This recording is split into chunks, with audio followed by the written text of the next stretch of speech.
sidste år blev der henrettet over 2.000 mennesker i hele verden. Det er i hvert fald sådan de officielle tal ser ud. Bag det ligger dog, at verdens største land, Kina, og en hel del af de mellemøstlige lande ikke offentliggjorde deres henrettelsestal.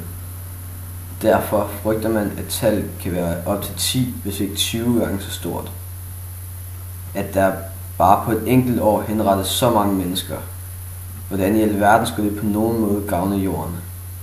Er der virkelig så mange mennesker derude, der har gjort noget så forfærdeligt, at de skal henrettes? Det er svært at svare på, i hvert fald lige nu, men det spørgsmål må vi vende tilbage til senere. Dødsstraf er jo noget, vi mennesker har kendt til siden tidernes morgen. Antallet af lande med dødsstraf er faldet gevaldigt over verdensplan de seneste år. I dag er der i alt 67 lande, der stadig benytter dødsstraf, hvilket er 3 gange så let som for bare 30 år siden. Her på kortet er der markeret med rød de lande, der stadig benytter dødsstraf. I Danmark har vi ikke haft dødsstraf siden 1978. Vi har faktisk ikke henrettet en civil borger under fredstid siden 1872, og dødsstraffen blev faktisk også afskaffet i 1930, men så blev den genindført under 2. verdenskrig, hvor vi henrettede i alt 46 personer i løbet af bare 4 år. Man beholdt dog dødsstraffen i militærloven indtil som sagt 1978.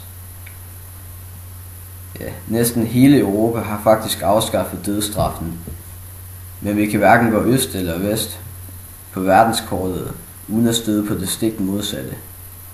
Kina og USA er nemlig de 2 lande, der henretter flest mennesker årligt, sammen med Yemen og Iran i Mellemøsten. Nyeste meningsmål viser, at hver 5. dansker gerne vil have genindført dødsstraf i Danmark. Dødsstraf har udviklet sig meget gennem årene. I gamle dage blev du henrettet for de mest mærkværdige ting, som f.eks. at være handicappet, homoseksuel, oprør, landsforræder eller bare hvis du opførte dig lidt underligt. Du kunne også blive henrettet for at stjæle, eller hvis folk troede du var en heks, så endte du i flammerne. Selvom vi stadig henretter mange mennesker hvert år, er henrettelserne blevet meget mindre brutale. Og i de fleste lande skal du have slået et menneske ihjel for at blive dødsdømt.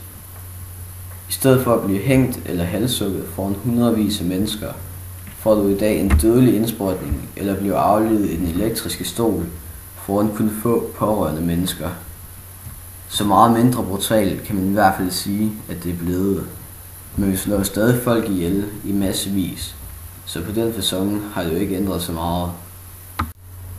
Hvis du bliver dødsdømt, bliver du oftest indsat på en dødsgang, hvor du kan sidde op til flere årtier, inden du endelig får at vide, hvornår du skal henrettes.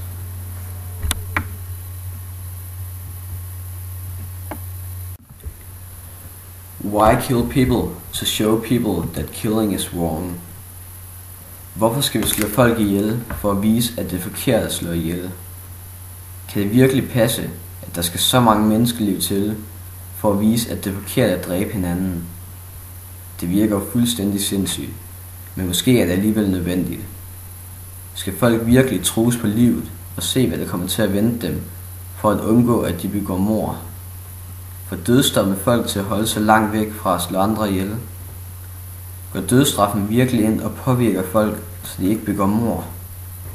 Hvis den gør, så er det vel en fantastisk ting, men hvis ikke, henretter vi så ikke bare mennesker uden nogen nytte? Over 2.000 menneskeliv på et år, har det så bare været spild? En endnu mere dyster side af dødsstraffen er også begyndt at dukke op.